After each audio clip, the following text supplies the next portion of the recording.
Hey everyone, TJ here on this Veterans Day, and I thought I'd like to share something with you.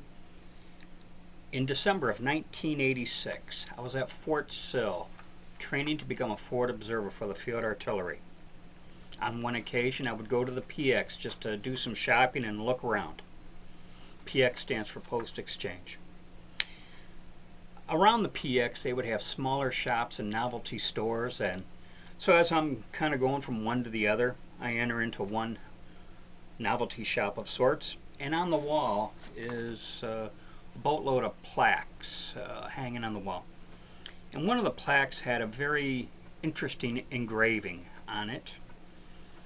I read what was engraved on that plaque, and I was so struck with what I read, I would return at a later date and time with a pen and piece of paper. I'll call it a poem, even though the words itself didn't have a rhyme to the text. In hindsight, I probably should have bought the plaque. But anyways, there was no mention of the author on the plaque. I had no idea who'd written it. This was pre-internet, and I just had no means of trying to find out who the author was. But I never forgot those words. Later in life, when I was in my 40s, with the assistance of the internet, I was able to research these words and find out who wrote them. At this time, I would like to recite what I saw that day in December of 1986. I was that which others did not want to be. I went where others feared to go, and did what others failed to do. I asked nothing from those who gave nothing, and reluctantly accepted the thought of eternal loneliness should I fail. I have seen the face of terror, felt the stinging cold of fear, and enjoyed the sweet taste of a moment's love. I have cried, pained, and hoped, but most of all, I have lived times that others would say were best forgotten. At least someday, I will be able to say that I was proud of what I was, a soldier. George L Skypeck. That which I had recited was written by George L Skypeck. He was a combat-wounded Vietnam veteran who, after getting out of the Army, became an artist and a poet. He was born in Holyoke, Massachusetts in 1945.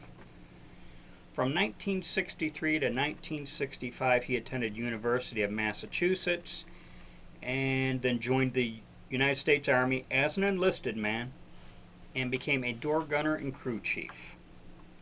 October 1966, he graduated from Artillery OCS and then was assigned to Fort Bragg.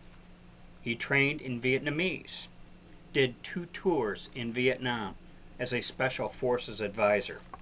His first one, Ben Tree, from 1967 to 1968, he would command 50 men in its defense during the Tet Offensive. While they were defending that installation, they would paint a flag on the tin roof to assist aircraft in close air support. Upon this engagement, the phrase was coined, "We had to destroy the town to save it." His second tour was Soc Trang, 1970 to 1971. In 1974, he left the Army as a captain.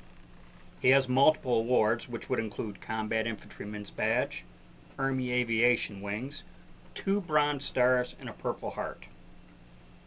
He's studied at University of Massachusetts and MIT after leaving the Army, and he has produced over 50 works of art that are on display throughout the world.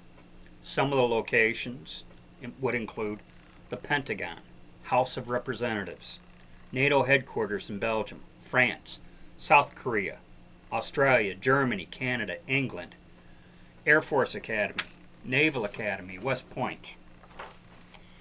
Some of his work would include a 9/11 commemorative painting in remembrance of 9/11. He has done multiple paintings of the Iraq and Afghanistan wars. And in closing, I would like to quote, "Remember, America, the price of freedom is always paid by those who have enjoyed its fruits the least. but who cherished its meanings the most. George L Skypeck.